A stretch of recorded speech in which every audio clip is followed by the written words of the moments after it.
ಮತ್ತೊಂದು ಕಡೆ ಲೆಬನಾನ್ ಮೇಲೆ ದಾಳಿಯನ್ನ ಇಸ್ರೇಲ್ ಮುಂದುವರಿಸಿರೋದು ಗೊತ್ತಾಗ್ತಾ ಇದೆ.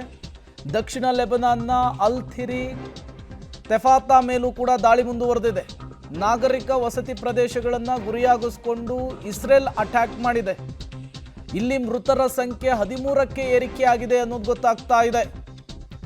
ಅಲ್ ಥಿರಿಯಲ್ಲಿ ಬಿಳಿ ರಂಜಕದ ಬಾಂಬನ್ನು ಕೂಡ ಇಸ್ರೇಲ್ ಪ್ರಯೋಗಿಸಿದೆ ಅನ್ನೋದು ಗೊತ್ತಾಗ್ತಾ ಇದೆ.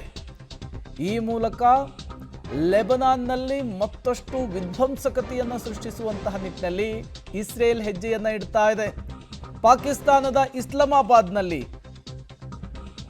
ಸಂಧಾನದ ಮಾತುಕತೆ ಮುರಿದು ಬೀಳ್ತಾ ಇದ್ದ ಹಾಗೆ ಈ ಕಡೆ ಇಸ್ರೇಲ್ ಲೆಬನಾನ್ ಅನ್ನು ಗುರಿಯಾಗಿಸಿಕೊಂಡು ರಣಭೀಕರ ದಾಳಿಯನ್ನ, ವಿಧ್ವಂಸಕತೆ ಸೃಷ್ಟಿಸೋದನ್ನ ಮತ್ತಷ್ಟು ಜಾಸ್ತಿ ಮಾಡ್ತಾ ಇದೆ. ಯಾಕಾಗಿ ದಕ್ಷಿಣ ಲೆಬನಾನ್ ಅಂದರೆ ಆ ಭಾಗದಲ್ಲಿಯೇ ಹಿಜ್ಬುಲ್ಲಾ, ಹೌತಿ ಬಂಡುಕೋರರಿರುವಂತಹದ್ದು, ಉಗ್ರ ಸಂಘಟನೆಗಳಿರುವಂಥದ್ದು. ಲೆಬನಾನ್ ಒಂದು ಪುಟ್ಟ ರಾಷ್ಟ್ರ, ಇಸ್ರೇಲ್ ಜೊತೆಗೆ ಗಡಿಯನ್ನು ಹಂಚಿಕೊಂಡಿರುವಂತಹ ರಾಷ್ಟ್ರ. ಇಸ್ರೇಲ್ ಮತ್ತು ಲೆಬನಾನ್ನ ನಡುವೆ ಹಲವು ವರ್ಷಗಳಿಂದಲೂ ಕೂಡ ಯುದ್ಧ ನಡೀತಾ ಇದೆ.